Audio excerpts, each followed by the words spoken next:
mi entorno, mi ecosistema que estaba en Caracas lo perdí por completo. Yo quedé aislado, yo quedé solo, o sea, yo quedé huérfano. Yo creo que poca gente se prepara para la soledad impuesta. ¿Y dónde comienza para mí todo? En tener la capacidad de aceptar de que hay un universo de soledad dentro de nosotros con el que tenemos que convivir. Entender hacia dónde voy no solamente nos da la plenitud de sentirnos con una misión clara y con un sentido de pertenencia claro, sino que también nos permite sentirnos útiles.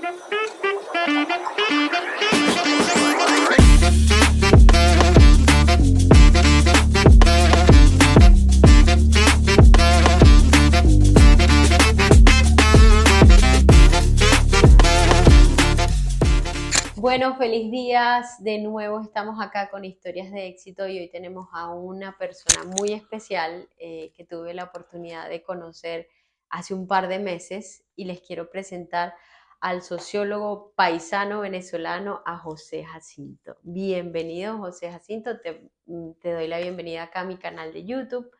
Hacemos esta actividad como para compartir las historias, saber dónde estábamos hace unos 10 años, dónde estamos ahora y qué es aquello que te ha inspirado a seguir en el mundo de ventas, en el mundo empresarial, en el mundo de emprendedores. Cherry, bueno, primero darte las gracias, ¿no? Por traerme a tu programa y poder compartir con todos tus seguidores en tu canal YouTube. Y bueno, creo que lo que me ha movido siempre ha sido un propósito de vida. De hecho, por eso escribí un libro titulado Gente con propósito.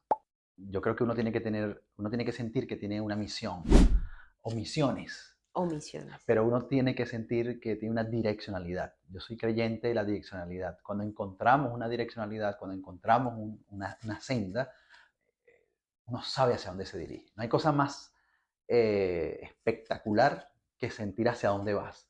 Más allá de la adversidad, más allá de la dificultad, pero tiene sentido de dirección. Para el que no sabe a dónde ir, como dicen por ahí, cualquier camino es bueno.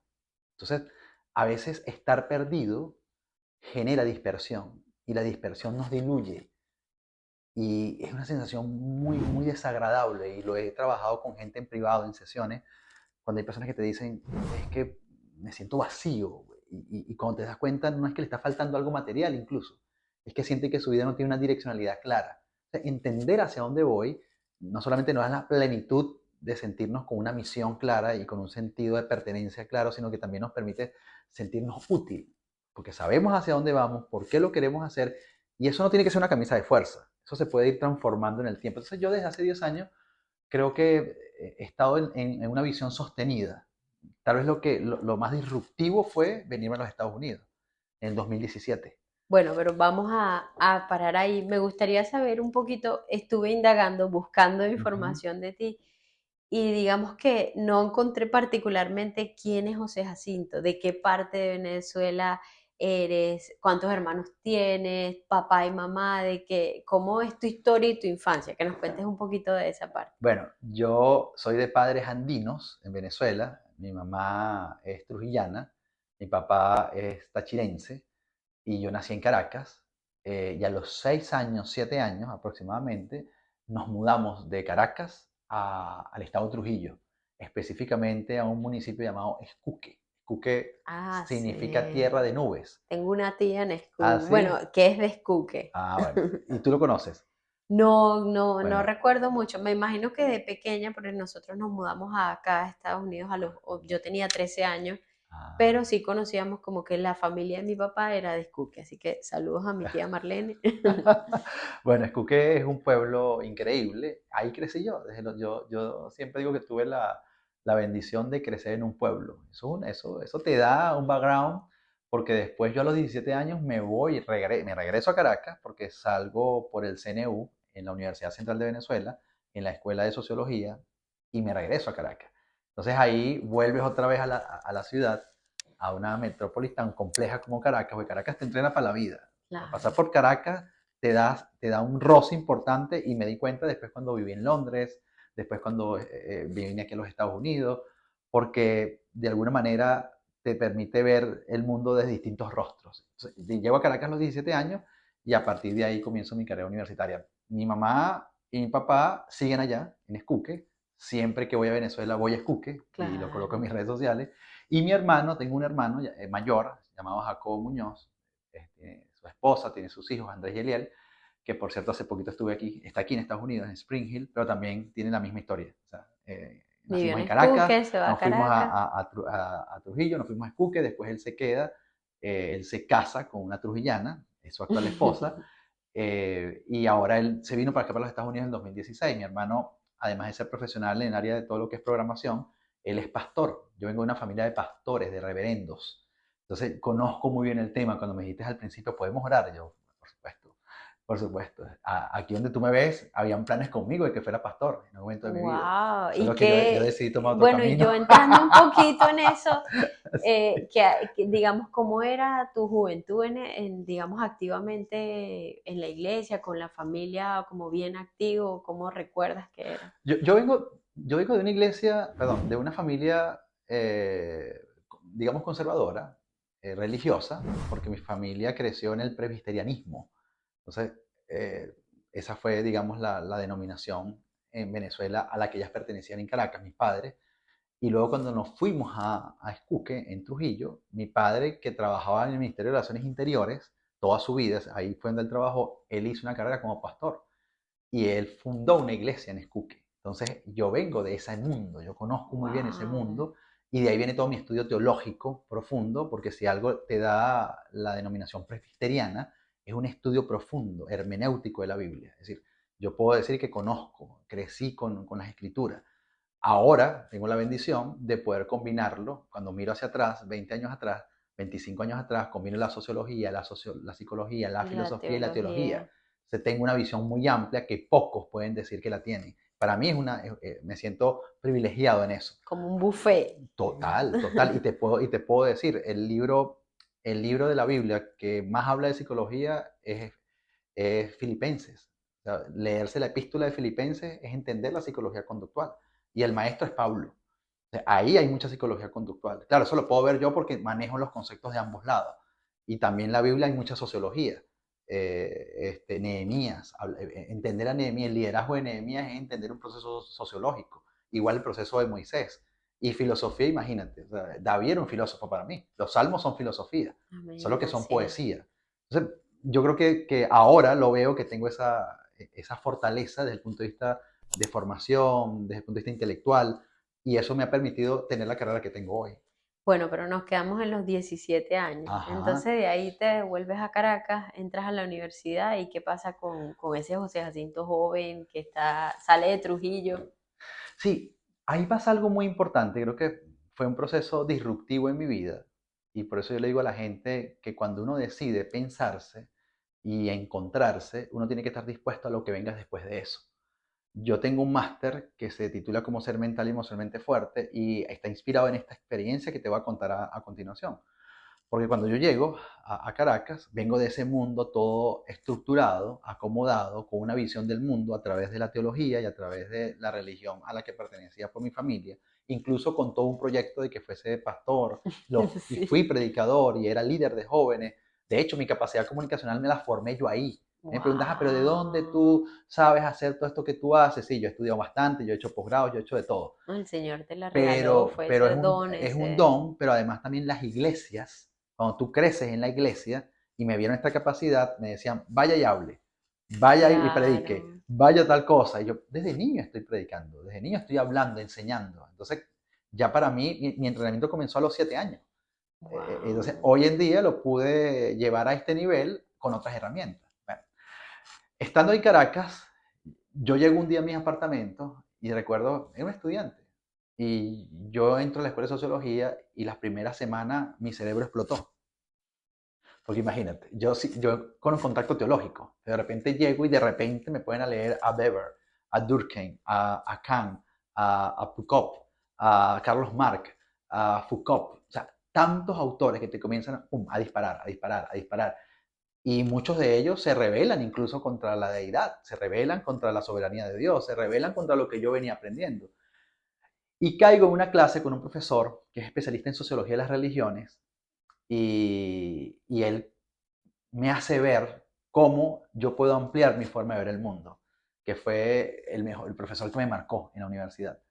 Y en ese proceso fue tan profundo, hubo tanta introspección que yo sentí que algo me dijo, tienes que moverte de donde estás entrar a irte, buscar otro camino, que es el que te quiero mostrar, porque donde estás está bien, pero donde estás ahí no vas a terminar. Donde estás tienes que moverte O no vas a crecer o más. no vas a crecer más. O lo que tengo que hacer contigo tiene que ser desde otra dimensión, desde otros parámetros. Y yo lo entendí. Eso claro, una cosa es entender algo y otra cosa es ejecutar ese algo, Hacerlo, que es lo tomar que la le pasa a mucha acción, gente. Por ejemplo, hay claro. gente que está atrapada en una relación y sabe que tiene que salir de esa relación y no sale de la relación por la comodidad, por los miedos, por la procrastinación y por mil razones más. Hay gente que está atrapada en un país, que sabe que tiene que salir de ese país, gente que está atrapada en un negocio, gente que está atrapada en una sociedad. O hay gente que está atrapada en la comodidad también, Claro. porque haciendo un paréntesis aquí, siento, y tengo varios amigos, amistades que quisieran emprender, pero es como que ese miedo, ¿sabes? Como que ese miedo, ¿y qué tal si no? ¿Y qué pasa si no? Y sí, y te paraliza ahí, ¿no? Te quedas ahí. ¿Y qué te hizo como tomar la dirección de hacer como ese giro en U o esa vuelta en U, de decir, Porque yo decidí buscar mis verdades. Yo lo digo mucho en mis seminarios, yo lo digo mucho en mis cursos. Buscar nuestras verdades es un derecho que Dios nos da a través del libre albedrío. Y amén, yo tengo que buscar mis verdades, aunque sean incómodas. Y yo sentía que donde estaba no era del todo para mí, que en parte yo estoy ahí porque alguien lo pensó por mí. Y en parte muchas cosas las tomé de ahí, me ayudaron muchísimo, pero ya iba por algo diferente, no sabía qué era. Y algo en mí me decía, búscalo, búscalo. Y cuando entro en la escuela de sociología, claro, entro también en una confusión hasta teórica, filosófica, pero no una confusión de dudar de Dios. No, de hecho yo me atreví incluso en el segundo semestre con un profesor argentino muy conocido en Venezuela en aquel entonces, que daba metodología de la investigación en la universidad. Él dijo, cada quien va a hacer un proyecto que sea demostrable científicamente para que ustedes entiendan qué es el método científico. Y a mí se me ocurrió como proyecto probar que que la Biblia tenía existencia y comprobación científica. El profesor me dijo, pero ¿qué vas a hacer? ¿Cómo tú vas a hacer algo que nadie lo ha podido lograr? Comprobar que la Biblia científicamente es real. Y yo le dije, sí, lo voy a hacer. Lo que él no sabía es que había algo que se llama el método histórico de un autor llamado Mas Lucano, que es muy famoso aquí en Estados Unidos, y que él se dedicaba a estudiar la historia de la Biblia y cómo se puede comprobar científicamente su existencia. No a través del método científico, pero sí a través del método histórico. Y así fue, histórico. lo hice. Y el tipo, o sea, Se aquello le fue volaron los una cosa, porque el tampones. tipo era 5 libros, un tipo de mucha envergadura desde el punto de vista teórico. Y yo recuerdo que él no pudo aplazarme. Él dijo, bueno, mira, me sorprendiste porque yo dije, bueno, ¿cómo él va a probar que la Biblia es real a través del método científico si dentro de los 5 pasos del método científico la veracidad no la puede comprobar porque la Biblia, hay elementos allí que son difíciles de comprobar desde el punto de vista pragmático, pero a través del método histórico sí. Yo le expliqué lo que era el método histórico y cómo la Biblia podía tener comprobación. Bueno, a partir de ahí yo entendí que yo podía integrar lo que sabía con lo que estaba aprendiendo. Qué Y bueno. ahí fue la primera gran enseñanza para romper algo que yo siempre enseñaba en mis seminarios, que es la dicotomía. O sea, cuando yo llegué a la universidad, yo llegué a la universidad muy dicotómico, blanco y negro. O sea, Sí, mis verdades son mis verdades sí o y no. fuera de mis verdades no hay más. Y es un gran error el que cometemos, porque no lo veo ahora así. Claro que hay verdades absolutas, pero también hay verdades que pueden ser vistas de acuerdo al lente que lo está observando. Y hay verdades que tienen matices, y hay verdades que tienen grises, y hay verdades que necesitan ser adaptadas. O sea, ahí comenzó mi enseñanza, mi gran enseñanza, adaptarme, interpretar la realidad, darme cuenta que lo que yo sabía, lo que yo entendía, en lo que yo creía estaba bien, pero había otras cosas también que eran interesantes que incorporara. Y ahí comenzó mi proceso de aprender a integrar, de aprender a adaptarme, que hoy entiendo, después de todos estos años, ahora que soy un profesional, que la gente me conoce por hacer esto, que qué importante es poder ver la vida desde la flexibilidad, desde la integración, desde la adaptabilidad. Elementos, de hecho, que el apóstol Pablo enseña en la Biblia. Lo que pasa es que muchas veces en el mundo de la iglesia, cualquiera que sea la denominación, hay mucho sectarismo. Y a veces no queremos ver las cosas de una manera más amplia. Y Pablo lo decía, con el gentil tienes que ser gentil, con el cristiano tienes que ser cristiano, con el judío tienes que ser judío. Es decir, yo me adapto de acuerdo a la persona que tenga frente a mí. Eso es adaptación. Y la adaptación es una cualidad de una persona mentalmente sana, como la integración, como la flexibilidad. Y ahí comenzó mi proceso, pero el golpe más fuerte, el elemento disruptivo fue cuando llegué ese día a donde vivía y yo recuerdo que dije, ¿sabes qué? Hasta hoy yo sigo haciendo lo que vengo haciendo. Yo recuerdo que miré la ventana en el cuarto donde yo estaba y me prometí que iba a tomar un nuevo camino que no sabía cómo era, pero que lo iba a investigar y le pedí a Dios que me guiara porque sabía que me iba a llevar a un punto correcto, a un punto que tuviera que ver con mi esencia. Y así fue.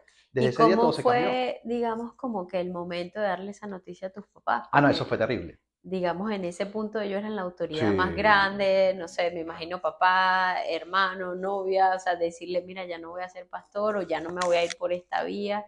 Bueno, eso me generó un precio importante. Mis padres, yo me medio alejé, porque claro, yo estaba en Caracas, ellos estaban en Trujillo, pero mi entorno, mi ecosistema que estaba en Caracas lo perdí por completo. Yo quedé aislado, yo quedé solo, o sea, yo quedé huérfano, absolutamente. Yo sabía el precio que tenía que pagar, yo sabía que tenía que estar por allí. Después mucha de esa gente lo entendió, otra gente nunca lo entendió, pero ese es el precio que a veces tienes que pagar cuando te estás buscando. Y yo sabía que donde estaba no era, que tenía que buscar otro camino y algo que se pareciera más a eso en lo que me estaba por convertir. Y siempre sentí que Dios me acompañó en el proceso. Nunca me sentí solo. Sí me sentí perdido, sí. Me sentí solo, bastante. Pero entonces yo lo que hice fue refugiarme en leer más, en estudiar más, en entenderme más. Y ahí fue donde yo me lo leí todo. Todo. Yo no leo hoy como leía En ese en mis 20 tiempo. años, en mis 24 años, donde me comía, o sea, donde vivía había más libros que cualquier otra cosa. O sea, cualquier cosa la investigué, cualquier cosa la leí, la estudié, la procesé, porque era mi proceso, era mi desierto. Ahí tenía que formarme. Y de eso, bueno, soledad, me aislé. ¿Sabes qué es difícil? Que tú de repente tengas un mundo seguro y de repente no tengas nada. O sea, ahí entendí la otra gran lección. Uno viene a la vida no a buscar lo seguro, uno viene a la vida a ver posibilidades y oportunidades. Y A ahí, salir ahí a pescar todos los días. sí, sí, pero nos enseñan es lo seguro, porque al final tienes que ir a lo seguro es lo que te da tranquilidad. Y hasta el sol de hoy la gente sigue buscando lo seguro. Total. Hay un hombre llamado Martin Heidegger, que es un filósofo increíble alemán. El tipo tal vez fue el filósofo que más estudió sobre el tema de la muerte. Y él decía, somos tan solo seres arrojados en un mundo de posibilidades. Y esto tan corto que acabo de decir es prácticamente el resumen de toda su tesis teórica donde él hablaba de la importancia de la relación con la muerte. De hecho, el psicoanálisis dice que dos grandes pilares en la salud mental de una persona es tener una buena relación con la muerte y también tener una buena relación con la sexualidad. Y cuando hablo de buena relación de la muerte es entender esas palabras de Martin Heidegger. ¿Qué quería decir con eso? Que somos seres que estamos en este universo, en esta realidad, solo con posibilidades. ¿Por qué con posibilidades? ¿Y por qué no con seguridades? Porque nadie sabe Nadie si en sabe, un no tenemos segundo nada tú dejas de seguro. respirar. O sea, Total. todo lo que hay ahorita es una posibilidad. Esto es una posibilidad de que estamos haciendo algo, lo estamos grabando y tenemos la posibilidad de que esto De que salga salga. y que mucha gente lo vea. Pero sigue Sí. siendo posibilidad. La posibilidad de que hoy estamos aquí, pero nadie puede garantizarte que mañana ya no estés. De ahí el gran concepto de vivir el presente. Y eso también lo consigues en la Biblia. Lo que pasa es que estamos tan afanados por acumular, estamos tan afanados por tener, estamos tan afanados por sentirnos seguros que dejamos de vivir. Y José, ¿cómo crees tú que manejaste, digamos, esa soledad y ese tiempo en el que estabas experimentando o viendo si esto era lo tuyo, pero ya era lo que llamado que sentía? Porque yo siento que después de la pandemia mucha gente quedó como con esa soledad, con ese ensimismado, con ese yo trabajo desde mi casa, cuidado con esto, cuidado con aquello, y que ha traído a resultado otras cosas como la depresión, la ansiedad, eh, el ataque de pánico, o sea, nosotros mismos. Yo no sabía que era un ataque de pánico y lo experimenté en estos últimos 4 años. Entonces, ¿cómo crees tú que correlacionas esa historia, ese pedazo de tu vida a lo que estamos viviendo ahora como humanidad? Claro, yo creo que eso me entrenó para lo que yo he vivido en los últimos 5 o 6 años. Porque mis últimos, digamos que desde la pandemia hasta hoy, yo he pasado procesos personales de cambios, de transformaciones difíciles, complicadísimos. Solo que la gente no sabe. La gente ve, o sea, haciendo cuando va y se presenta en un seminario ante 500 personas o me ve por redes sociales, pero la gente no sabe los procesos en los que uno está. Yo creo que poca gente se prepara para la soledad impuesta. ¿Y dónde comienza para mí todo? En tener la capacidad de aceptar de que hay un universo de soledad dentro de nosotros con el que tenemos que convivir. Digo que soledad impuesta porque hay gente que está sola no porque quiere, sino porque es lo que le está ocurriendo. Lo que le tocó. Hay soledad decidida. Yo decido estar solo, bien sea porque no quiero una pareja en mi vida o porque quiero estar solo, no significa que me aíslo por completo, pero no intimo, por ejemplo, en una relación, sino quiero estar sola o solo. Entonces, dependiendo del tipo de soledad. Ahora, la soledad está para ser vivida. La soledad no está para ser negada, porque la soledad también nos recuerda que hay cosas que nos faltan. La falta de lo que nos falta es el combustible para avanzar, decía Lacan, que era el gran discípulo de Freud. Y la falta nos recuerda que deseamos algo. Eso es lo bueno de la falta, que nos recuerda el deseo. El deseo, lo bueno de tener deseos, y es donde la gente no debería permitir que eso se apague, es que el deseo te moviliza a querer lograr algo. A lo mejor no te da o no te permite alcanzar eso que quieres, pero por lo menos te permite movilizarte para ir por algo, que es distinto a la esperanza. Y hablo de la esperanza, y hablo de la soledad, perdón, y hablo del deseo porque son fundamentales para yo estructurar la soledad que vive en mí. A mí me preocupa un poco que hoy, y después, esto ocurrió después de pandemia, ya que hiciste el comentario de pandemia, más lo que veníamos hablando de mí, porque pasé desiertos, Sí, como en donde ese quedaste desierto. aislado. Sí, por supuesto, conocerte a ti es muy importante, estar contigo es muy importante, pero creo que hay una sobreexposición y una hiperracionalidad o una exageración con respecto al tema de valerse por sí mismo. Es decir, todo está en ti. Tú eres suficiente para. Es decir, primero yo, segundo yo, tercero yo, el amor propio y todas estas cosas que se están hablando hoy, cosas que son importantes. Pero yo me pregunto, ¿acaso alguien puede sustituir en esa falta existencial que tenemos, que se llama soledad, lo que el otro tiene para darme? Es decir, hay algo que en mí falta que solamente el otro me lo puede dar. ¿Quién es el otro? El amigo, la El pareja, hermano, la pareja, la mamá, los padres, los ciudadanos, los compañeros de trabajo, los socios. El otro, el entorno. el entorno, yo necesito el entorno. O Total. sea, no es que el entorno es una opción, el entorno es una necesidad que yo necesito aceptar. Si yo no acepto que esa necesidad está en mí, mi vacío va a crecer y se va a agudizar. O sea, yo prefiero decir, necesito del otro porque el otro me complementa. No me cubre por completo, pero me cubre esa cuota que esa persona necesita, que yo necesito que viva en mí. Por eso cuando hay desamor, que la otra persona se va, ¿qué es lo que ocurre? Que una parte de ti se va con esa persona y una parte de ti muere porque se va con esa persona y una parte de ti se apaga porque solamente era para esa persona. Por eso el desamor es tan fuerte, porque además te recuerda que vuelves a estar solo. ¿Cuál es el gran descubrimiento del amor? Que cuando uno se enamora o uno quiere y uno cree que alguien más también lo quiere a uno siente que esos vacíos que estaban tan fuertes en ti, alguien vino a llenarlos. Cuando la persona se va, vuelves a recordar lo que es estar solo. Ahora, que hay que saber estar con uno, claro que hay que saber estar con uno, pero estar contigo mismo y yo lo puedo todo conmigo mismo y esas personas que por miedo a ser heridas asumen que todo lo pueden cubrir en sí mismas, me parece que es un error no solamente filosófico, también emocional, porque yo sí necesito del otro. Claro. Necesitamos nuestra familia y necesitamos nuestros amigos. De hecho, en la base estructural del concepto de felicidad, si algo es importante, dicho por la gente que está estudiando este concepto ya a nivel universitario, es que tengas familia en la que te puedas refugiar y con la que puedas compartir y amigos de calidad con los que puedas estar en momentos difíciles. La amistad y la familia es fundamental en esa gestión de felicidad estructural en un ser humano. Entonces yo sí necesito del otro. O sea, en ese proceso de soledad, a veces nos quedamos solos, sí, a veces nos quedamos solos porque nos tocaba estar solos, literalmente. O sea, cuando llego a mi casa y lo que hay es el silencio de la noche. Cuando hago lo que tengo que hacer y me monto a mi carro y no hay a quien llamar porque en verdad estás solo por Ujú. alguna situación en tu vida. Bueno, esos momentos, quien está allí tiene que aprovecharlos.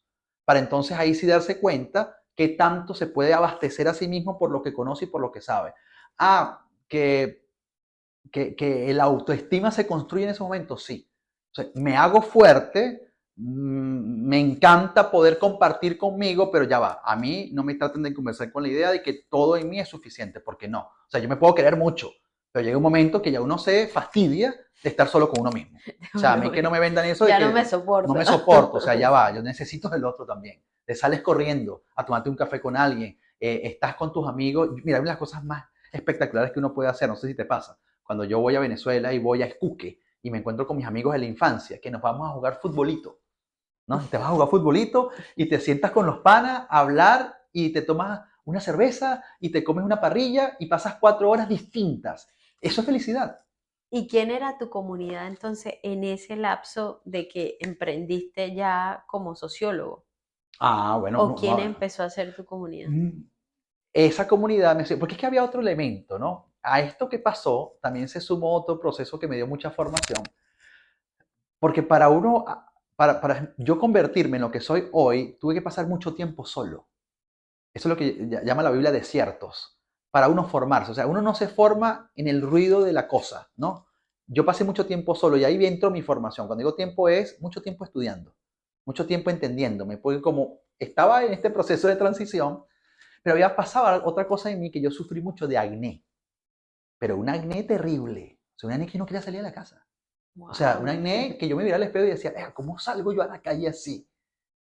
Imagínate, o sea, se me veían los ojos.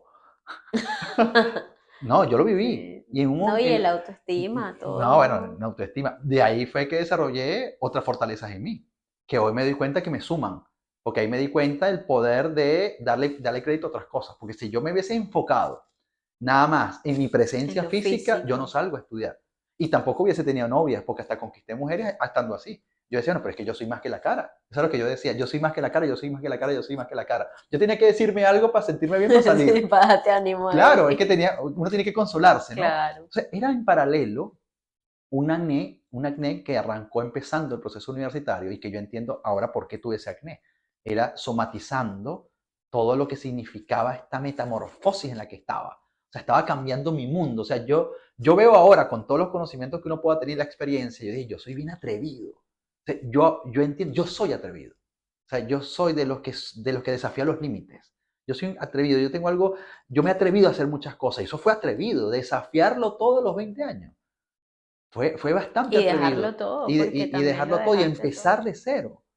Y hasta poner a mi familia, tú sabes, allí a mis padres preocupados y mi hermano también y mis amigos y hasta tenía una novia, tenía todo. Todo es que lo dejé, quedé en cero, quedé como Hop. Bueno, no tanto como Hop, Hop la llevó más No, fuerte. Job perdió No, los sí, hijos, ya todo. la dejó, fue otro nivel. Señor, no, por No ahí sé, no. por ahí no, señor. Pero No, fue, pero el libro de Oseas habla cuando dice la llevaré al desierto y la enamoraré. Entonces, la sociología te enamoró en ese momento. claro, me enamoró y me puso a pensar.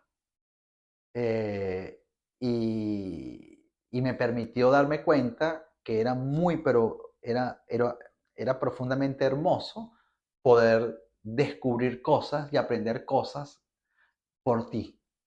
Es decir, aprender a pensar. Ahí fue cuando yo aprendí a pensar. Ahí me preguntan, Josecito, ¿qué es lo que tú más recomiendas? Que la gente aprenda a pensar.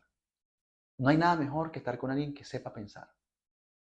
Porque si tú estás con alguien que sepa pensar, porque aprender a pensar, no todo el mundo sabe pensar. La mayoría hace lo que los demás hacen. Y creo en lo que los demás creen, porque todos fuimos socializados y una crianza. Entonces yo digo, no, yo tengo este valor, yo tengo este principio, yo creo en esto. ¿De verdad eso es lo que tú crees o fue lo que te instalaron para creer? Porque los agentes socializadores clásicos son los medios de comunicación, la iglesia, la familia, la escuela y los padres. Esos son los por excelencia. Ahí absorbimos lo que hoy creemos. Lo puedes poner en tela de juicio, lo puedes revisar, puedes desafiar tu economía cognitiva que te dice quédate tranquilo que lo que sabes lo sabes y no te pongas a inventar. Esa lucha en tu mente yo lo viví. Y además con el acné. Entonces era un proceso de mucha actitud. Yo voy a hacer las cosas porque las tengo que hacer, tenga espinillas o no en la cara. Yo voy a hacer lo que tengo que hacer, tenga amigos o no tenga amigos, o tenga que hacer amigos nuevos. Sí, me abría otro mundo, me abría otras experiencias, me abría a otros valores, me abría a otra forma de ver la realidad. Y además estaba estudiando sociología. ¿De qué se trata la sociología? De ver la realidad de una forma distinta, porque nos van a confiar las realidades para analizarlas y dar soluciones. Y desde ese dogmatismo, de esa atomización del pensamiento, de esa dicotomía del pensamiento, iba a ser muy difícil. Y ese era el proceso que la vida quería tener conmigo y que yo digo que Dios también quería tener conmigo. O sea, ahí entré. Y eso fueron años. En todo este proceso yo empecé con unas ganas enormes de hacer algo. Yo decía, yo tengo que hacer algo, yo sé que tengo una misión, yo sé que tengo que ir y poner mi talento y hablarle a la gente. Cubrir una necesidad Yo también. veía esto que soy hoy, yo lo veía a los mis 20 años, pero yo no sabía cómo es que iba a pasar, No sabías el cómo. no el cómo. Entonces yo me consigo con un sociólogo ya egresado, un muchacho joven con su esposa, de esa gente que Dios pone en tu camino para yo le dije, yo tengo esta inquietud, yo tengo un proyecto. Y me dijo, ay, ¿cuál es tu proyecto? Él con toda esa madurez, ¿no? Pensando en Venezuela. Imagínate tú, yo ya estaba pensando en Venezuela. Y me sentó y me dijo, mira, yo estoy seguro que tú vas a lograr, tú tienes una misión muy grande en esta vida. Yo sé siempre, yo lo sé. Pero ¿sabes cuál está tu misión más importante? Tú. Wow. Deja de pensar en el país, deja de pensar en que vas a cambiar el mundo, deja de cambiar que vas a ayudar a otros y ayúdate a ti. Estructúrate tú, fórmate tú, sistematízate tú. Ahorita el proceso, ahorita tú eres Venezuela, me dijo el tipo. Y aquellas palabras me cayeron como un balde de agua fría. Porque yo quería, como tú sabes, yo me quiero comer el mundo, yo quiero hacer muchas cosas, y es verdad. Yo Bueno, tenía y que verme. haciendo un pare ahí en esa parte, ¿cómo nos puedes tú, digamos, dar, o sea, pasos específicos de cómo podemos empezar a trabajar cada uno en uno? Porque yo creo que uno está tan atrajeado entre todas las cosas que hacer, el tiempo que nunca hay, los miles things to do que uno tiene que hacer, pero se olvida de uno. Siempre estamos mirando al del frente o al de al Ujú, lado. ujú, ¿Cuáles son esos pasos? Ahorita dijiste pensar, o sea, parar y ujú. pensar, pero ¿cuáles son esos pasos que tú crees que uno puede hacer para empezar a trabajar en uno? Claro. Lo primero es entender qué quiero hacer con mi vida. Porque, a ver, ¿qué es propósito? Propósito es encontrar un deseo profundo que yo sienta que le da sentido a mi existencia. Y yo estaba en esa onda. Yo quiero darle sentido a mi existencia. Yo quiero sentirme con una misión. Pero entendí que no había misión si no había propósito. A nosotros siempre nos han enseñado misión y visión. Ujú. No es propósito, misión y visión. Si no hay propósito, no hay una misión. Y si hay una misión, va a haber una visión. Y lo segundo que entendí fue que no importa, y se lo digo a quien nos está viendo, no importa lo que quieras hacer a favor de otros, que es maravilloso. La cosa que más nos va a sanar es ayudar a otros, es vaciarnos Tremendo. en otros.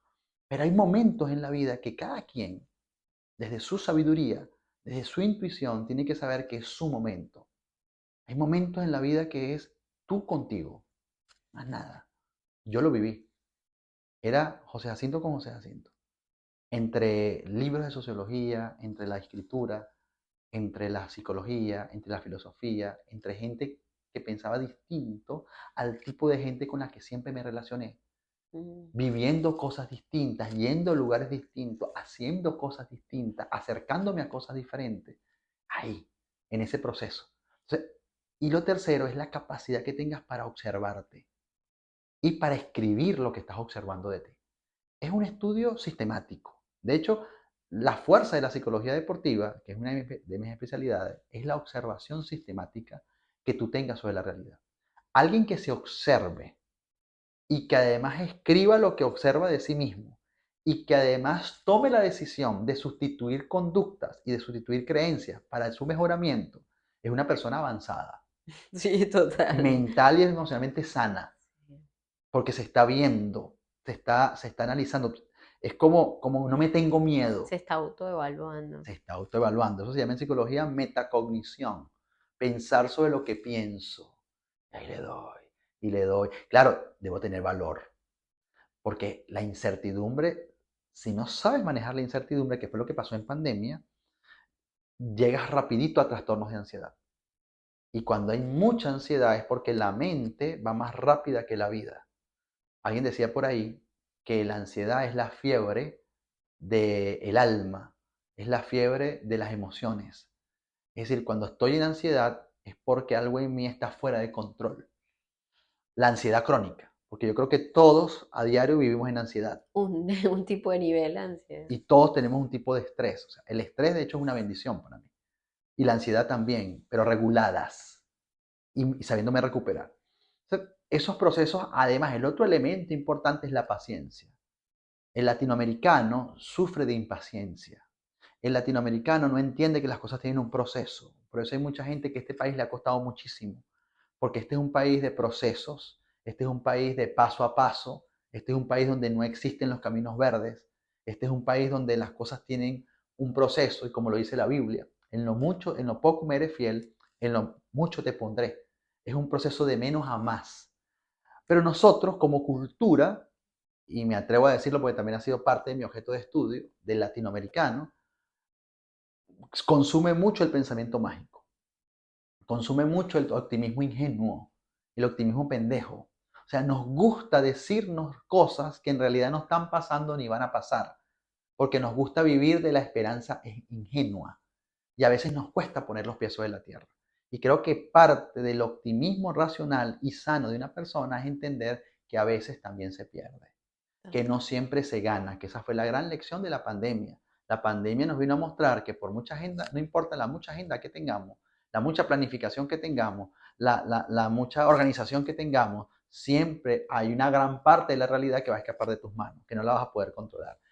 Uno de los grandes conflictos que tenemos hoy, las personas que quieren ser emprendedores, las que están empoderados, los que quieren ir por más, los que no se detienen, los que tienen ambición, los que quieren hacer de su vida su mejor versión, y etcétera, etcétera, etcétera, etcétera, etcétera, etcétera, que este país lo vende muy bien, por cierto, es precisamente eso, que no soltamos el control, el poco reconocimiento de que por más grande que seas, por más capaz que seas, muchas cosas se escapan de tu control. Ahora, ¿dónde está para mí la sabiduría? De la gente que es capaz de decir, ¿sabes qué? Mira, yo sé muchas cosas que se escapan de mi control, pero hay pocas que sí están bajo mi control. Ahí pongo toda mi energía.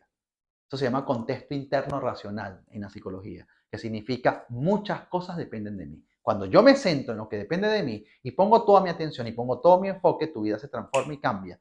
Porque si algo paga bien, es el enfoque. ¿Y cuál crees tú que ha sido la experiencia más difícil que has tenido desde que estabas en Venezuela, que arrancaste hasta hoy, junio 2024? Son varias, creo que en distintos escenarios. Primera, fue complejo llegar a este país y decidir quedarme, porque yo no vine a quedarme. Yo vine a dar una conferencia en una universidad, a presentarme en una empresa y después irme de vacaciones con la que en ese momento era mi esposa. Eso fue lo que yo vine. Y visitar a mi hermano. Ah, y visitar a una amiga en Washington. Ese era mi plan. Estando dando una conferencia, alguien al terminar la conferencia se me acercó y me dijo, tú tienes perfil para la visa de talento, la visa O1. Yo no sabía que era visa O1. Y mi ex dijo, me interesó, porque ella sí quería quedarse. Yo no sabía hasta ese día que me di cuenta que ella tenía, su expectativa era Ese quedarse deseo acá. de quedarse. Yo tenía de hecho una agenda en Venezuela, 2017. Me estaba yendo muy bien, a pesar que fue uno de los momentos más difíciles en Venezuela con las llamadas guarimbas, que el país estaba paralizado. Y entonces comencé a analizar, o sea, analizar y pensar, decidir quedarme en este país, parar todo lo que tenía en Venezuela. Repito, a mí nunca no puedo decir que me fue mal. Mi único episodio difícil profesionalmente hablando, financieramente hablando, fue en el 2013 en Venezuela, porque caí como en un letargo de lo que era mi trabajo y mi negocio, pero se corrigió y avancé y después de ahí fue a un ascenso permanente. Y en el 2017 estaba bien, a pesar de lo que Bien. estaba pasando en Venezuela. Pero me llega esta disyuntiva, bueno, y empecé a consultar. Siempre que tengas dudas sobre algo, y es porque vas bien. Dudar es Es súper, parte es del una proceso. bendición, ¿sí? Porque cuando tú dudas, eso te genera curiosidad. Cuando tienes curiosidad, eso te genera las ganas de entender por qué tienes curiosidad por eso, y eso te lleva a descubrir cosas. Y entonces eso te lleva a la creatividad y te lleva a la innovación. Y de la duda salen cosas maravillosas muchas veces. Bueno, al final decido quedarme. Fue difícil, porque era una decisión de vida y yo lo sabía.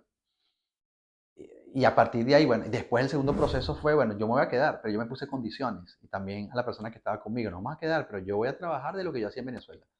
Porque si yo empiezo a hacer cosas distintas a las que yo sé hacer, por las que me formé, me puedo perder en este país. Porque ya lo veía mucha gente, gente que estaba muy triste, muy deprimida, porque dejó de hacer lo que hacía en su país, no importa el origen, para tratar de llevar algo a su casa. Cosa que yo la entiendo, porque es normal, hay que llevar el pan a la casa, hay que llevar comida a la nevera.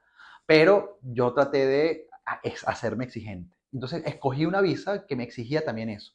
Y en tercer lugar, no voy a vender nada en Venezuela. No tengo por qué vender nada. Yo me voy a enfocar con lo Qué que tengo aquí, a ver loco, qué pasa. qué O sea, yo loco. soy así, soy extremo. Cuando me voy por algo, me voy para meterme presión. Yo creo mucho en la presión. Cuando te metes presión, salen las mejores cosas de ti. Los Por eso me parece resultados más absurdo cuando rápido. alguien dice, ay, que la competencia es contigo mismo. No, vale.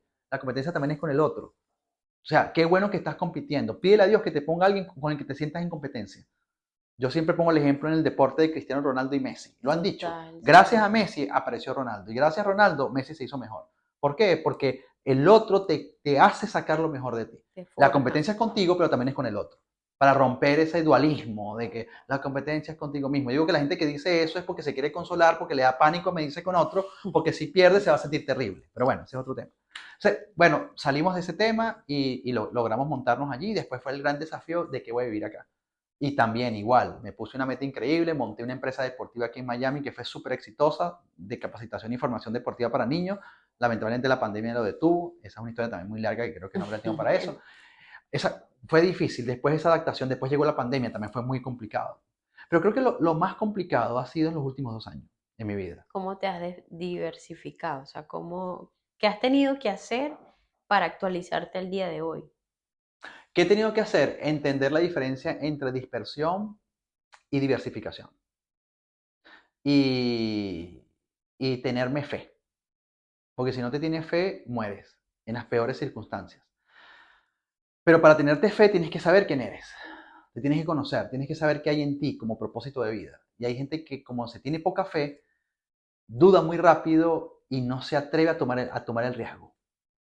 Y yo pagué, o sea, yo pagué el precio tomando decisiones donde había mucha incertidumbre. Creo que cuando manejas la incertidumbre creces más. O sea, te pasan cosas mejores. Hay gente que no logra crecer más porque quiere controlarlo todo. Y como es imposible el control total, entonces no se atreven a ir más allá porque no lo logra ver desde su control. Pero yo y otras personas lo hemos logrado ver desde la fe, en lo que eres. Y que también hay cosas en las que hay que tomar riesgo. Aceptando que puede salir todo muy mal, porque hay cosas que me han salido mal. Y es duro, la derrota es dura, pero también es Claro, parte del proceso. Pero si se me hubiese dado. Y hay otras que sí se me han dado, que a lo mejor no se me hubiesen dado. Entonces es un juego. Es como el amor, es lo mismo. Por eso hay gente que hoy en día están cometiendo un grave error en el tema sentimental. Y permítame que me vaya al tema sentimental. Creo yo que para mí, es un error. Vas a una cita, tú no puedes pretender que el otro te asegure que no te va a hacer daño. No puedes pedirle al otro que te responda, que te dé seguridad de que lo que vayamos a hacer de aquí en adelante, todo va a estar perfecto y además que vamos a estar juntos para toda la vida. Esas cosas lo que generan es más ansiedad. O sea, la gente debería, cuando va a una cita, es tratar de conocer a la otra persona, tomando el riesgo que si le gusta y el otro no, usted tiene que asumirlo. Eso sí, con verdad por delante y con respeto, que es el otro gran problema, que somos muy mentirosos. Estamos en una sociedad de pura mentira. Cada persona le cae cuento a otra, todo cuento más es la cuento más cuento fotico más del cuento. Y la Instagram, gente lo las que, historias. todo.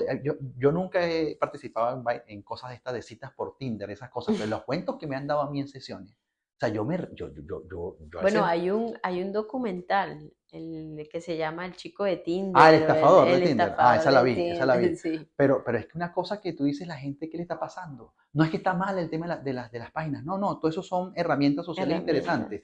El tema es lo que la gente quiere aparentar que no O es. lo que hace con eso. O lo que hago con el otro, o sea, busco la forma de decirte lo que tú quieres escuchar para obtener de ti lo que quiero escuchar, o obtener y después desecharte. No, ve directo, sé directo en la vida, va, pero toma los riesgos para hacer ese negocio, toma los riesgos para irte de un país a otro, toma los riesgos para moverte de una ciudad a otra, toma los riesgos para conocer y para darme la licencia de vivir ciertas cosas, pero yo asumo mi responsabilidad de que si no salió bien fue porque yo no tomé la mejor decisión, o yo asumo la responsabilidad que lo hice y a lo mejor estaba ese riesgo y lo corrí, y gané.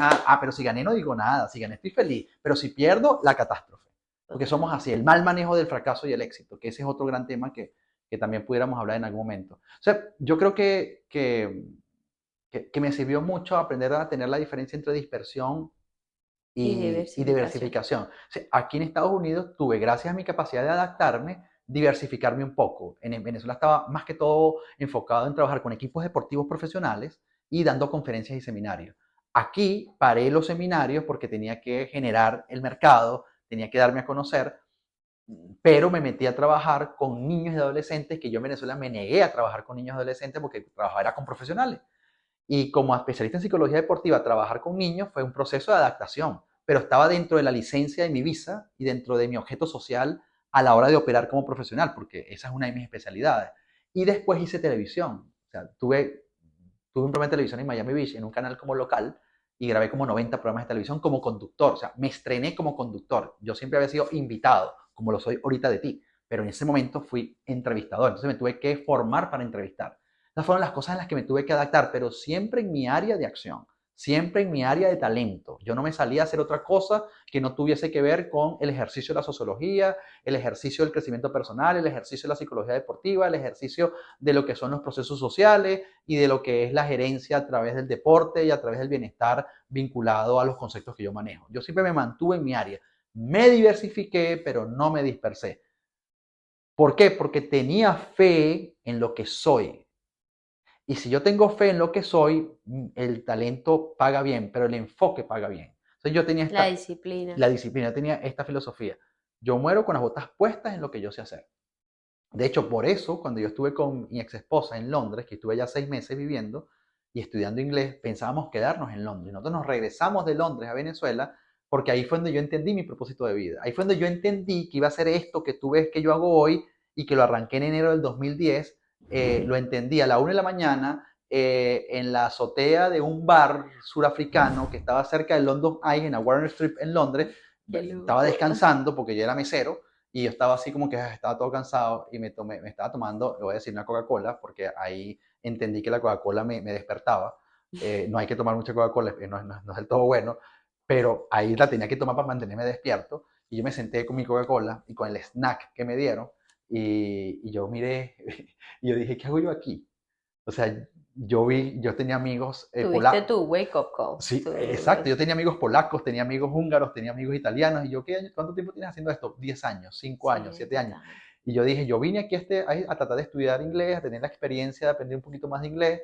No es que soy el experto, pero uno aprendió y sabe algo, ¿no? No como tú, que ya imagino que lo dominas como si vivieras acá. Pero yo estaba buscando el aprender el idioma, o sea, entrar en conexión con él. Y muchas veces haciendo, como dices tú, esos side job o eso que nos va a llevar a la final, a la meta, nos perdemos. Yo lo escuché una vez que nos quedamos como en el mundo de la telaraña. Sí. O sea, que no llegamos a la meta final, sino que nos quedamos ahí. Ese es el gran miedo que yo tuve. Mira, y lo voy a decir así, si la palabra es correcta o no, no lo sé a los expertos que puedan ver esto, pero yo siento ese miedo. Yo siento ese miedo de quedarnos atrapados. Tú lo acabas de llamar, ¿cómo es que le acabas de dar el nombre? En el mundo de la En el telaraña. mundo de la telaraña. Yo le puedo agregar a lo que acabas de decir, quedarnos atrapados en el mundo de la melancolía, que es quedarnos como en un laberinto oscuro, atrapados en eso que fue que no pudo ser. O me pierdo porque yo sé hacia dónde quería ir, pero por tantas otras consideraciones no tuve la fuerza para continuar. Y tal vez eso fue lo que yo vi ahí. Yo me sentí, yo dije, ¿qué hago yo aquí? O sea, y ahí fue cuando yo dije, yo quiero dedicarme. Ahí lo vi, sentado, con una Coca-Cola en la mano, con un snack, viendo el London, ay, cansadísimo, porque ya estaba trabajando desde las 6 de la tarde, era la 1 de la mañana, y me tocaba hasta las 5 de la mañana. Y yo dije, no, no, es que yo puedo hacer esto, puedo hacer esto, puedo hacer lo otro. Y yo recuerdo que al siguiente día llegué y hablé Nos vamos. y le dije yo, mira, Sí. y ella me dijo, pues yo igual, porque yo sentí lo mismo, pero como escritora. Allá, en ese país, que es hermosísimo además, y que fueron 6 años espectaculares de mi vida, y al que le digo, conozcan Venezuela, siempre voy a recomendar Venezuela porque yo amo mi país y es la cosa más hermosa que hay, pero otro país que uno se lo puede perder antes de morirse es Londres. O sea, estar ahí te da una experiencia increíble. Eh, yo le dije, yo me quiero ir. O sea, yo no voy a hacer esto el resto de mi vida. Nos pudiéramos quedar aquí. Y nos iba a ir bien también, porque uno tiene capacidades para adaptarse. Y ella dijo, yo también, yo quiero hacer esto. Chévere. Y así se tomó la decisión. Ya a los 3 meses, antes que se venciera la primera visa, nos regresamos. Y estuve todo el 2009 preparando Mira, yo llegué y lo primero que hice fue organizar todo. Yo era un tipo disperso. Mira, yo era sociólogo, era consultor, tenía una pizzería, tenía taxis en Venezuela, yo hacía de todo un Soy poco la. para defenderme, ¿sabes? Sí. Pam, pam, por aquí, pues saco por aquí, que hay gente que es así todavía. Que hay Sí. plan A, plan B, plan C, plan T, porque tú sabes, los huevos no pueden estar en la misma canasta. No sé dónde sacan todas esas cosas. Pero bueno, yo dije, yo creo en el enfoque. Yo me voy a enfocar en esto que soy. Yo soy bueno en la comunicación, tengo un mensaje increíble, lo voy a ir afinando y mejorando en los años y tomo la decisión. Y en el 2009 fue liquidar todo, organizar toda mi vida en función de ese único proyecto al que le iba a apostar. Porque eso es verdad. Hay momentos en la vida que uno tiene que apostarle todo a algo. Tipo visión láser. Vamos a ponerlo Exacto, así. voy con todo, pero cobras el riesgo. Ay, si no funciona, pues me moriré de hambre. ¿No lo trataste? Pero tengo que Por hacerlo, otro ¿no? Pero lado. corres el riesgo. El miedo que detiene a la gente es, ay, si no funciona, esa es Mm, la pregunta que quisieran responder, no hay respuesta. Tienes que hacerlo. ¿Qué es lo mejor que puede pasar? Que se dé, que se logre. Y si no, tendrás que empezar de nuevo y ya verás qué harás. Pero los hiperplanificadores, que todo lo quieren tener organizadito y que todo es un miedo, eso jamás le va a entrar. No pueden. Por eso hay que sanarse, ampliar el horizonte para hacer jugadas más atrevidas, que te lleven a una vida que se parezca más a la tuya. No hay garantía de que te vaya a ir bien. No hay garantía. Ah, Dios, ¿será que será tu voluntad? Dios mío, ¿será que esa es la otra dentro del mundo digamos, de la religión o del cristianismo? Que hay una hipersensibilidad a ver qué es lo que Dios quiere para mí. Vaya, Dios te creó, te dio un cerebro espectacular, una inteligencia. Apliquemos lo que dijo el rey Salomón. Cuando tengas dudas de si hacer algo o no, aplica la del rey Salomón en Eclesiastés 11:9. ¿Qué dice? Todo lo que esté a tu alcance para hacer, hazlo según tus fuerzas. ¿Lo quieres hacer? ¿Eres capaz de hacerlo? Hágalo. ¿Para qué se va a poner a decir, Dios mío, mándame una señal de que si esto es para ti? Muéstrame, ¿Hasta muéstrame. cuándo mandar con ese esoterismo ridículo? Cuando Dios creó gente con capacidades instaladas. Habrán cosas en las que son más profundas y más complicadas que yo puedo pedir dirección. Pero ¿para qué te dio ese cerebro y esta máquina que tiene cualquier cantidad de capacidades y de fortaleza? Bueno, hagamos lo que decía el rey Salomón. No se la pensaba, lo hacía ella. ¿Y quién fue Salomón? Salomón fue, más allá de las 1000 mujeres que tuvo, que ese es otro tema, Ese es otro tópico. fue un hombre próspero, bendecido. Entonces, creo que esa fue, y lo más difícil, porque creo que aquí termino la respuesta, ha sido estos últimos 2 años después que me divorcio. El divorcio me llevó a un proceso en el cual estoy todavía, de reencontrarme, de darle una nueva forma a mi vida, pero si yo no hubiese vivido ese proceso que viví cuando decidí salir de mi formación originaria y moverme a un proceso distinto que quería descubrir y que ahora entiendo que todo tiene sentido, todo lo que viví en estos 20 años, también tuve que prepararme para hacer un nuevo cambio en mi vida. Después de 15 años, decidir separarnos, divorciarnos y a empezar una vida diferente, también es muy rudo porque a pesar de que la ruptura fue amistosa, más allá de lo difícil que pueda ser los primeros meses, hoy guardo una relación maravillosa con Alexandra, increíble, que es lo que yo siempre le digo a la gente, que hay que apostar a honrar esa persona que estuvo contigo mucho tiempo. Hay cosas que no entiendo de mucha gente. Pasaste 20 años con alguien y hay personas que hoy en día son enemigos de ese alguien, con el que además tienen hijos. Yo nunca tuve hijos con ella. Entonces, yo creo que la gente a veces se muestra por cómo termina una relación, no por lo que hizo durante la relación. A veces habla más de nosotros el cómo nos estamos yendo y el cómo reaccionamos cuando todo se pone mal a lo que éramos cuando estábamos ahí. Y yo creo que el final de nuestra relación nos mostró incluso a los dos las buenas personas que éramos, las cosas positivas por las cuales en algún momento pudimos creer que podíamos hacer Compartir. cosas juntos, pero también nos dimos cuenta que hay relaciones que se vencen. Y cuando eso ocurre, después de un análisis, después de una consideración, después de un estudio, después de una evaluación sin presiones, te das cuenta que, bueno, que eso tenía que tomar otro camino. Pero en el camino comienzas a buscarte y a encontrarte. Entonces, como divorciado, tienes que tener más responsabilidad de ti porque ahora tienes que tomar el control. No es igual estar en pareja.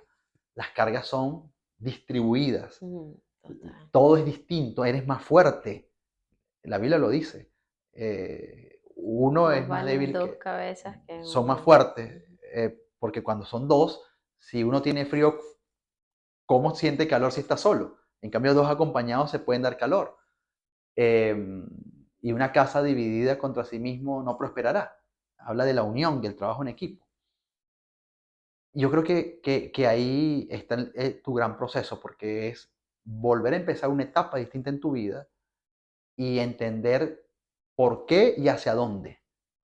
Y si vas a sumar una persona a tu vida, tomar la mejor decisión. Por eso entiendo muy bien la complejidad que mucha gente está viviendo en este momento, que está divorciada, que está soltera, Sí. que quiere estar en pareja, porque el contexto cada vez lo hace más complejo, más difícil, por todo lo que está sucediendo, por esta hiperinformación, esta satanización incluso de la vida en familia, de la vida en pareja, lo hace tan complicado. Creo que la gran trampa de este siglo es la cultura de lo desechable, Sí, ¿no? estamos en la historia de microondas, ¿cómo le llaman? La era microondas. Exactamente. José Jacinto, y ya como para terminar, ¿qué podemos esperar de ti en estos próximos meses, en estos próximos años? ¿Hacia dónde te diriges a nivel profesional, a nivel personal, crecimiento? Esa es una pregunta, una muy buena pregunta. Yo quiero, yo quiero poder tener la capacidad de compartir todo lo que yo vengo aprendiendo, lo que yo vengo viviendo, tener la capacidad de poder mostrárselo a la gente. No todo lo que yo vivo lo puedo decir, porque yo siento que todo tiene un tiempo Y un y momento. un momento. Pero lo que sí puedo asegurar es que lo que yo doy en mis seminarios, en mis conferencias, en mis cursos, tienen que ver con lo que yo estoy viviendo. O sea, yo no voy a hablar solo de algo que aprendí en un libro. Trato de hablar de cosas que estoy viviendo, que estoy entendiendo. Hay cosas que yo quisiera decir, las aprendí. Eh, Entonces, lo que pueden esperar de mí es la mayor agudeza, la mayor profundidad, la mayor determinación por mostrarle y bajarles la mayor cantidad de reflexiones, de conceptos, de información, de experiencias, de vivencias, para que eso les pueda ayudar a quienes me escuchan y me ven o me contratan o invierten en lo que yo puedo hacer, para que puedan entonces tomar mejores decisiones en su vida y para que eso les sirva como referencia a la hora de intentar vivir la mejor experiencia posible en esta tierra, porque a eso hemos vivido. Hemos venido a tratar de entender que cada día es una vida. Y, y creo que algo también muy poderoso, y si yo pudiera hacerlo, me sentiría muy, muy contento por eso, es a tratar de entender la importancia de la temporalidad, de vivir realmente el presente. Porque cuando hay mucho, mucho futuro y poco presente, me lleno de incertidumbre y ansiedad. Cuando hay mucho pasado y poco presente, me puedo llenar de depresión. Yo necesito tratar de entender que lo único real que tengo es este tiempo presente, Este hoy. este hoy. Y lo hemos escuchado en canciones, a través de filósofos, a través de las escrituras. Pero yo siento que el concepto no termina de entrarnos. Y yo siento que yo sí he tenido un encuentro con ese concepto, con el concepto de la hora. O sea, ¿qué tiene? Porque en el ahora está la construcción del futuro. La gente se olvida del presente creyendo que porque piense más en el futuro, lo está haciendo mejor. Y yo quiero decirte que las bases de tu futuro están en tu presente. Y que si tienes más atención a tu presente, vas a poder hacer más futuro.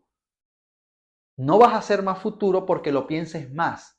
Porque en ese sobrepensarnos es cuando vienen los trastornos de ansiedad. Porque nos sobreaceleramos. Hay un Yo, exceso de futuro. claro, yo les puedo decir a la gente, yo puedo contarles anécdotas de mí, de cómo yo he perdido cosas por no controlar la ansiedad. Uno se da cuenta de que uno está siendo dominado por una ansiedad desmedida cuando tú te olvidas de que no todo lo tienes bajo control. Cuando tú te olvidas que a veces lo mejor que puedes hacer es darle tiempo a las cosas y no querer acelerarla. Uno se olvida de eso cuando uno no sabe crear un equilibrio entre la presión que tú le metes al presente para lograr las cosas que hay que lograr, que hay que hacer todo lo que esté en nuestras manos para lograr eso que quiero lograr. Uno tiene que vaciarse, pero también reconocer que hay otra parte que no vas a poder hacer nada y es donde tienes que esperar. Pero cuando uno salta ese límite, pienso, es cuando comienza la catástrofe. Y es porque alteras el presente, es cuando te llevas por delante a personas, cuando hieres a personas. Y, y de lo que tenemos que cuidarnos es de hacer daño. Y a veces lo hemos hecho. Yo lo he hecho. A veces de manera consciente, a veces de manera inconsciente. A veces porque nuestras propias heridas y nuestras propias miserias no nos permitieron detenernos a tiempo. Pero por eso hay que tener mucha atención al presente. En el presente tenemos todo lo que necesitamos. No es verdad que lo mejor está por venir.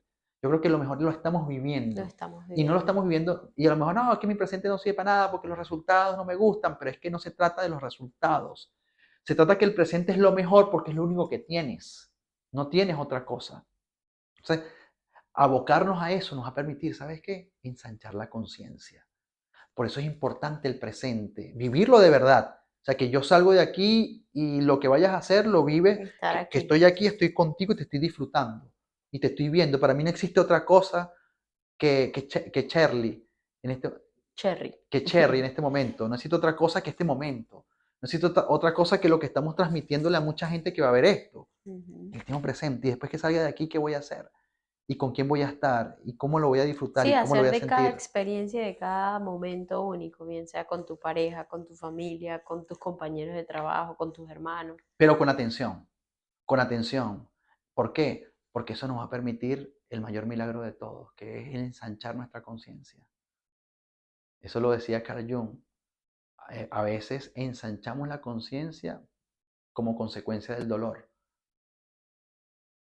Por eso también decía, aquello a lo que te resistes te somete, pero aquello que aceptas te transforma. O sea, hay cosas que tenemos que terminar de aceptar para que realmente nos transformemos y no seguir resistiéndonos a cosas por ego, por soberbia, por miedo o por consideraciones sociales. Tenemos el derecho de vivir la vida que nos pertenece. Todos tenemos el derecho a ser felices desde el punto de vista estructural. Es una decisión y hacer de esta vida algo realmente con propósito y con sentido.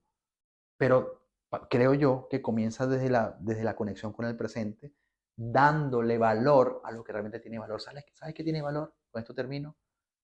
Valor, más que me regales un Rolex. ¿Sabes qué tiene valor? El tiempo que tú me regalas a El mí. tiempo. Yo le he dicho hay personas, ¿sabes qué? Que esa persona, te das cuenta cuando una persona rompió con alguien, no la valoró, y después esa persona se va, y tú dices, ¿cómo quisiera que regresara? Sí, pero ¿sabes por qué la extrañas? Porque te diste cuenta que esa persona te dio lo más caro que hay, que es su lealtad, que es su fidelidad, que es su tiempo. Que una persona te dé eso y que además tú quieras eso de esa persona no tiene precio. La gente cuando no tiene conciencia o cuando no tenemos conciencia no lo vemos. Pero basta que lo pierdas para que te des cuenta el valor que eso tenía. Entonces, vamos a darle valor a lo que realmente tiene valor en la otra persona. ¿Por qué le das valor a la persona que está contigo? Revisa. ¿Qué te da que es caro? ¿Sabes qué es caro e insustituible? El tiempo.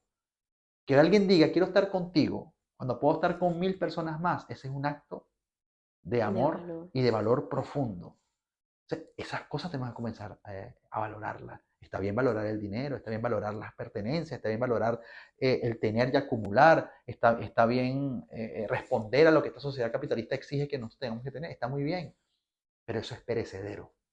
Lo que no es perecedero es que alguien te ame y que tú ames y que sientas en la profundidad de la atención y el amor de parte de alguien. Porque si no lo entendemos de esta manera, lo vas a entender desde el desamor. Y ahí va a ser más doloroso. Pero si hay que aprender a través del dolor, pues que aprendamos. Pero lo importante es aprender, porque entonces ahí vamos a poder trascender definitivamente. José Jacinto, gracias. Gracias por este tiempo, gracias por tu historia, por yo creo que en otras entrevistas no habías No, compartido tanto no. detallito. Ojalá esto lo edites Y maravillosamente. claro que sí. Y de verdad, gracias por estar acá, por creer en talento nuevo y darte también la oportunidad de compartir tu historia, que la gente te conozca un poquito más, que sepa que no siempre estuviste acá, que hubieron momentos bajos, hubieron momentos de separación. Entonces, de verdad que mil gracias. Dios te bendiga Amén. y gracias Igual, por estar aquí igual con para ti. nosotros. Gracias por la invitación y saludos a todos y te deseo lo mejor en este programa siempre. Bueno, nos vemos próximamente. Vamos a estar con ustedes para el próximo mes de julio, pero no se pierdan esta edición que se las vamos a enviar lo antes posible. Gracias por acompañarnos y estaremos acá en Historias de Éxito.